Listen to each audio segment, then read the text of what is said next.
नमस्कार शिक्षार्थियों। आज हम एक महत्वपूर्ण विषय ज्ञान और कौशल पर चर्चा करेंगे। थोड़ी सी जानकारी हासिल करेंगे कि ये है क्या, क्योंकि अक्सर करके ना आम तौर पर हम ज्ञान और कौशल को एक ही अर्थ में, एक ही संदर्भ में देख लेते हैं, मगर जब हम इसी विषय पर पढ़ाई कर रहे हैं, अध्ययन कर रहे हैं, तो हमें इसको समझना होगा कि क्या ज्ञान और कौशल वास्तव में एक ही है या इनमें कुछ अंतर है। आइए थोड़ा विस्तार से हम इसको समझने का प्रयास करते हैं। देखिए, सबसे पहले हम ज्ञान को देखते हैं। ज्ञान जो है वो एक निश्चित जानकारी जो कि हमें ज्ञात है, मतलब जो पहले से ज्ञात है, उस ज्ञात की हमें भी जानकारी है, तो वो हो गया हमारा ज्ञान। जैसे मान लीजिए गीता का ज्ञान जो हम कहते हैं ना, तो गीता में दिया गया था और हमने भी उसको, हमको भी वो जानकारी है, तो हम ज्ञानवान। ठीक है, जिससे स्पष्ट हो रहा है कि जो ज्ञात जानकारी है, जो ज्ञात है, जो पता है सभी को, उसके बारे में मुझे भी पता है। ठीक है, वो ज्ञान है। ये ज्ञानामृत मेरे पास भी है ना, तो मैं तब कह सकता हूँ, मतलब जो पहले से पता है।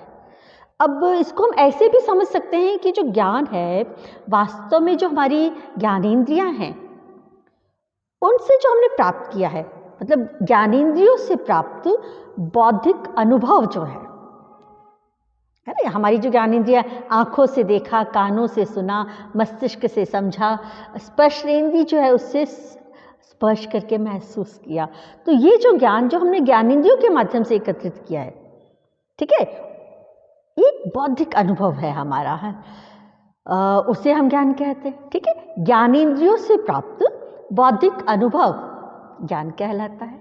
स्पष्ट हुआ ना। अब देखिए, इसके प्राप्त करने के लिए हमें थोड़े तो विचार करने होंगे। जब विचार होंगे तो किसी भी विषय पर चिंतन भी होगा, मनन भी होगा, उस पर मंथन भी होगा, फिर अनुभव मिलेगा, है ना। चिंतन, मनन, मंथन, अनुभव से जो एक विचार हमारे भीतर प्रवेश करेगा, वो हमारा ज्ञान है। तो वो सब करने की शक्ति हमारे पास होगी तो हम ज्ञानवान हो पाएंगे, अन्यथा नहीं हो पाएंगे। अब इससे जो जुड़ा हुआ दूसरा विषय आ रहा है वो है कौशल। अब कौशल मतलब जो प्राप्त ज्ञान है, अभी जो हमने ज्ञान के बाद, जिसको हमने ज्ञान कहा, प्राप्त जानकारी को, उसको हम आगे उपयोग ले पाते हैं या नहीं, मतलब प्राप्त ज्ञान को उपयोग कर पाने की जो कुशलता है, निपुणता है या दक्षता है, उसे हम कौशल कहते हैं।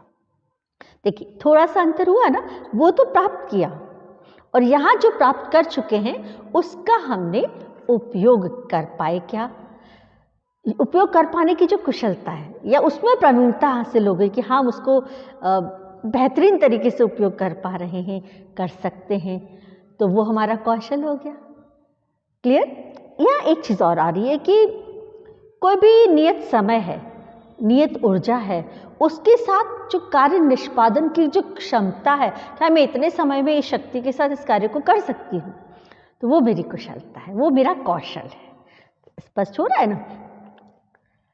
और देखिए, इसमें समय भी है निश्चित, ऊर्जा भी निश्चित है, इतनी तो लगेगी ही, और मैं उसके आधार पर इसको काम करूंगी, तो ये मेरी कुशलता है, ये मेरा कौशल है। चलिए थोड़ा सा आगे बढ़ते हैं, हम दूसरे बिंदु की तरफ कदम बढ़ाते हैं कि ज्ञान क्या है ना। अब देखिए, ज्ञान जो है कहीं भी, कहीं से भी, किसी से भी हम प्राप्त कर सकते हैं, इसका कोई समय ही निश्चित नहीं है, कहीं भी हमें मिला, खुली किताब की तरह इसको धारण हम कर सकते हैं। अब शब्द आ गया, धारण कर सकते हैं, मतलब कहीं से भी प्राप्त ज्ञान को हम धारण कर सकते हैं, इसके लिए स्वतंत्रता है पूरी, है ना। तो ये इसकी एक विशेषता है कि वह ज्ञान, वह जानकारियां जो हमें कहीं से भी प्राप्त हो, किसी से भी प्राप्त हो, किसी भी समय प्राप्त हुई हो, उनको यदि हम धारण करके रख सकते हैं तो ज्ञान है। ज्ञान को धारणा से भी हम जोड़ सकते हैं, है ना, कि ज्ञान एक धारणा हो गया। अब जो कौशल आएगा, देखिए थोड़ा सा अंतर है कि इसे हम धारणा नहीं कर सकते, है ना।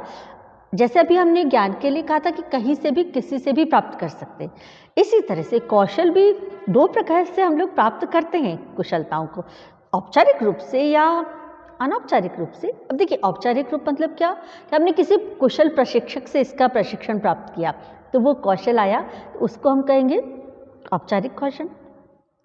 और किसी कार्य को हमने करके देखा, नहीं हुआ तो दूसरे तरीके से देखा, तीसरे तरीके से देखा, अन्य साधनों को यूज करके देखा, कुछ विचारधारा में परिवर्तन करके देखा, संसाधनों में परिवर्तन करके देखा और हमें आ गया, अनौपचारिक तरीके से आ गया ना, तो कुशलता हासिल हो गई। तो आपने ये चीज महसूस की, चाहे औपचारिक लिया हो चाहे अनौपचारिक लिया हो, तो हमने ग्रहण किया, उसे हमने कौशल कहा, पर यह धारणा नहीं आया। मैं उसको ग्रहण तो कर लिया, मैं उसको धारण करके नहीं रख सकती अपनी कुशलता को। कुशलता को जब तक मैं बारंबार अभ्यास नहीं करूंगी, उसका मैं प्रयोग नहीं करूंगी, तो मेरे पास टिकेगी ही नहीं। और ऐसा आपने कई बार देखा होगा कि आपने कई चीजें सीखी होंगी जीवन में, पर कई चीजें ऐसी हैं जो आप आज करना चाहते हैं तो नहीं कर पाते हैं। क्यों? क्योंकि उसका अभ्यास आपसे छूट गया था। तो कुशलता या जो कौशल है प्राप्त कहीं से भी कर सकते हैं, पर उसे धारण नहीं कर सकते। धारण तभी संभव है जब उसके अभ्यास की निरंतरता होगी। इसी तरह से ज्ञान पे भी मिट्टी पड़ जाती है, धूल पड़ जाती है, उसका सदुपयोग हम नहीं कर पाते, पर वो हमारे पास होता तो हम कह तो सकते हैं कि हाँ ये चीज़ मुझे पता है।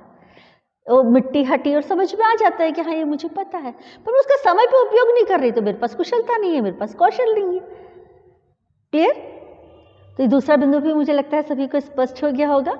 चलिए हम तीसरे बिंदु की तरफ कदम बढ़ाते हैं। जो ज्ञान है वो मन का प्रत्यक्ष विस्तार है।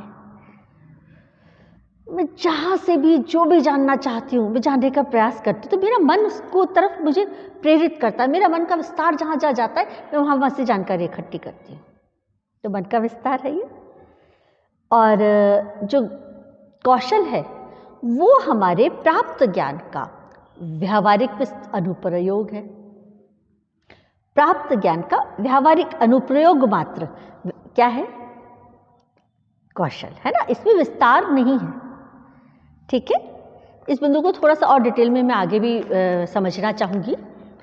चलिए अभी अपन आगे बढ़ते हैं और चौथे बिंदु की तरफ, कि जो ज्ञान है वो शिक्षा के माध्यम से हमें प्राप्त हो जाता है ना। हम जैसे ही जन्म लेते हैं, थोड़े से बड़े होते हैं कि शिक्षा के मंदिर में हमारा प्रवेश होने की प्रक्रिया है एक समाज में। क्यों? ताकि हमें ज्ञान प्राप्त।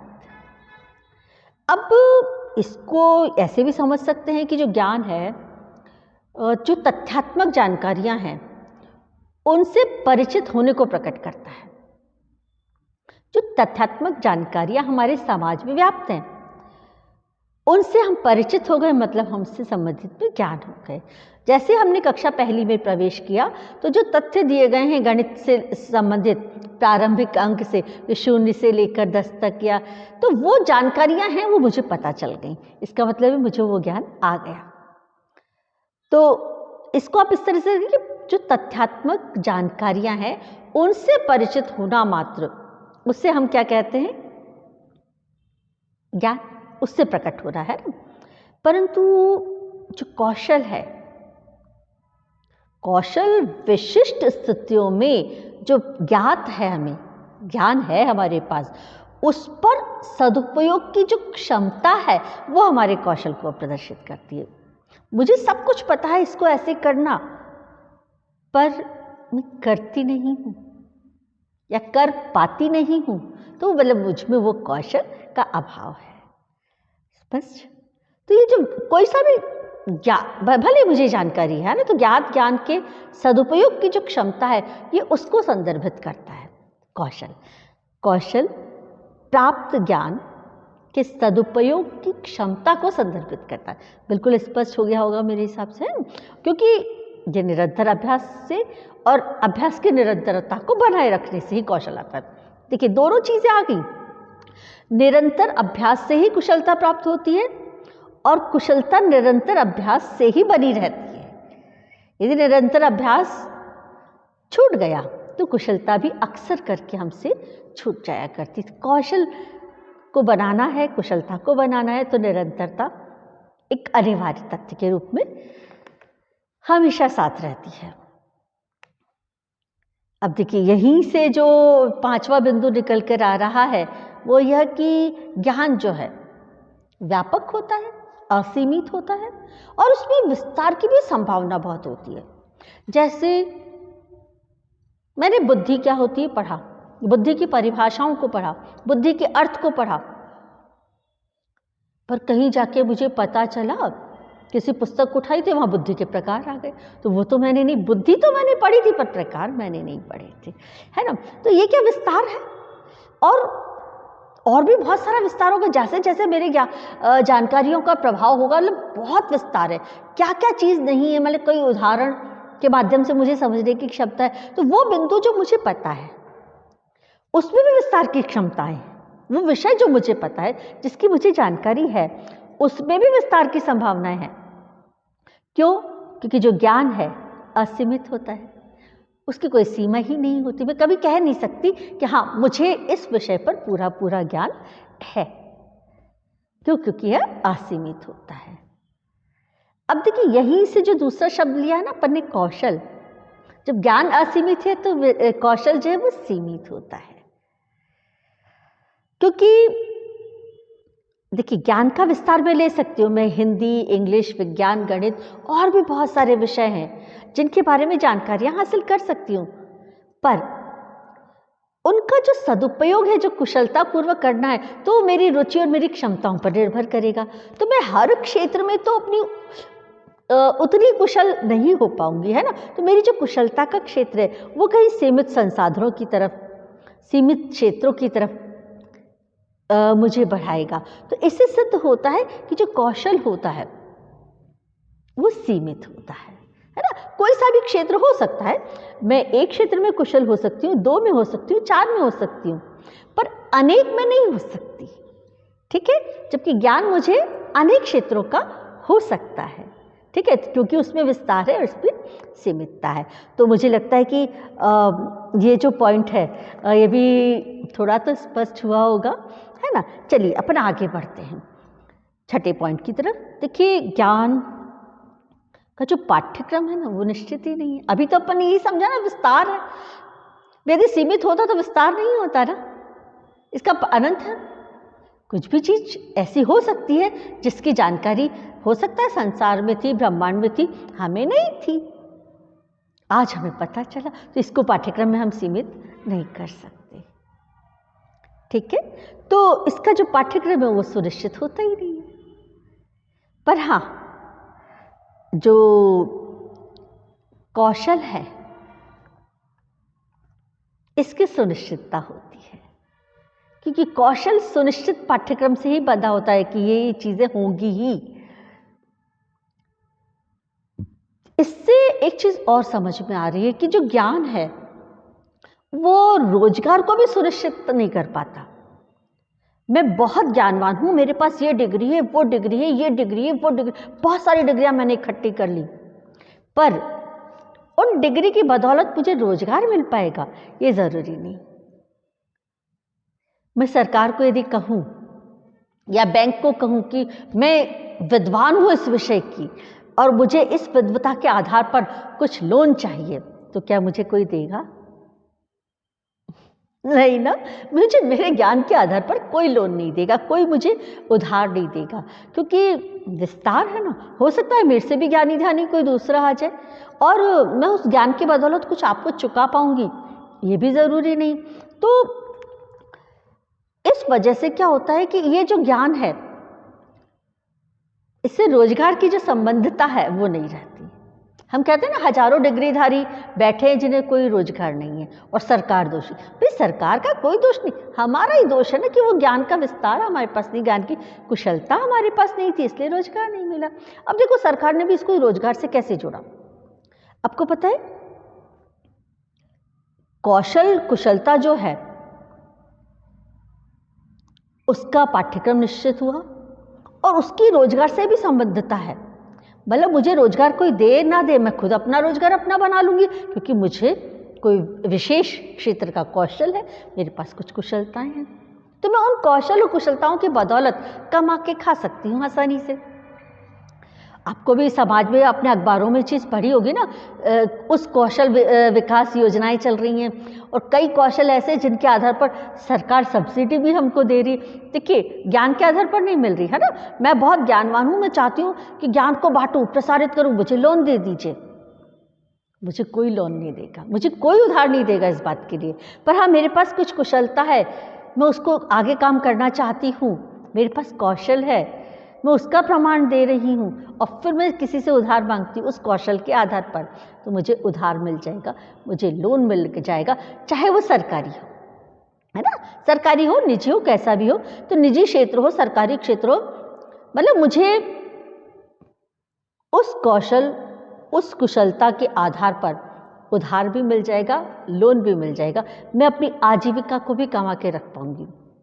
पर ज्ञान के आधार पर आजीविका हेतु तो मुझे कोई उधार नहीं देगा, है ना। मुझे ट्यूशन क्लासेस खोलनी है, मुझे कोई लोन नहीं देगा, मुझे स्कूल डालना है, कोई लोन नहीं देगा। पर हाँ, कोई कुशलता के साथ मैंने कोई अन्य कार्य लिया तो हाँ, मुझे लोन की संभावनाएं बच जाएगी। अब जब हम शिक्षा के क्षेत्र में है तो अक्सर लोग शिक्षा में कौन सा फिर कौशल होता है। देखिए, होता है शिक्षा में भी कौशल, पर उस आधार पर लोन नहीं मिलता। अब शिक्षा में कौन सा कौशल, चलिए उसको देख लेते। छोटे से कौशल, सबसे पहला कि प्रश्न पूछना। जब मैं शिक्षा के क्षेत्र में कदम बढ़ा रही हूँ, किसी विषय पर बात कर रही हूँ, तो प्रश्न पूछने का कौशल मुझे आना चाहिए। मतलब मेरा प्रश्न इस तरह का हो कि हाँ या ना में उत्तर देकर वो समाप्त ना हो जाए। दूसरा, जैसे मुझे व्याख्यान देने का कौशल होना चाहिए। तीसरा, पुनर्बलन, मतलब जो बात मैंने अभी आपसे कही उसको भी दोबारा से कहकर सिद्ध करने की स्थिति में लाऊं, उस पर बल देते हुए। तो पुनर्बलन का जो कौशल है वो भी शिक्षण कौशल का एक हिस्सा हो गया। तो 3 कौशल हमने देख लिए। अब चौथा कौशल देख लीजिए कि हमारे पास कुछ सहायक सामग्री भी होनी चाहिए, जिन आधारों पर हम वो चीज़, वो बिंदु, पाठ्य बिंदु सामने वाले तक पहुंचाने जा रहे हैं। तो उन सहायक सामग्री का उपयोग का कौशल, सही प्रदर्शन का कौशल, ये भी हमारे पास होना चाहिए। अब इसी से जुड़ा हुआ जो 5वां बिंदु आता है, उदाहरण प्रस्तुतिकरण। देखिए, अक्सर करके उदाहरण प्रस्तुतिकरण में भी क्या होता है कि हम कहते हैं कि देखो देश विदेश में ऐसा हो रहा है, उस देश में ऐसा हो रहा है, उस देश में ऐसा हो रहा है, वहां उसने ऐसा किया। तो हमारे जो शिक्षार्थी हैं उस उदाहरण से संतुष्ट हो जाते हैं, पर उस उदाहरण को अपने जीवन में अपना पाए वो जरूरी नहीं है। पर हाँ, एक शिक्षक के अपने व्यक्तिगत जीवन का जब कुछ उदाहरण आता है तो विद्यार्थियों के उसको अपनाने की जो क्षमता हो थोड़ी सी बढ़ जाती है। तो उदाहरण देना भी एक कौशल हो गया, स्पष्ट है। चलिए, इसी से जो जुड़ा है कि जो शिक्षण प्रक्रिया है उसको सरल, सुगम और रोचक बनाना, तो ये भी कौशल है। बिना कौशल के आप इसको कर नहीं सकते। और जैसा कि अभी थोड़ी देर पहले मैंने कहा था कि इस पर लोन नहीं मिलता क्योंकि शिक्षण एक कार्य है। हम सभी जानते हैं कि शिक्षा एक काम है। तो शिक्षण कौशल कैसे हुआ? शिक्षण जो प्रक्रिया है, शिक्षण जो कार्य है, उसको खेल में रूपांतरित कर देना, शिक्षण कार्य को खेल में रूपांतरित कर देना एक अपने आप में कौशल है। पर हाँ, इस कौशल की बदौलत मुझे उधार नहीं मिलेगा, मुझे मान मिलेगा, सम्मान मिलेगा, प्यार मिलेगा, अपनापन मिलेगा। तो यहाँ अपने आज उम्मीद है ज्ञान और कौशल को बेहतरीन तरीके से समझा होगा। धन्यवाद, नमस्कार। मिलते हैं फिर किसी नए शब्द, नए विषय पर, नए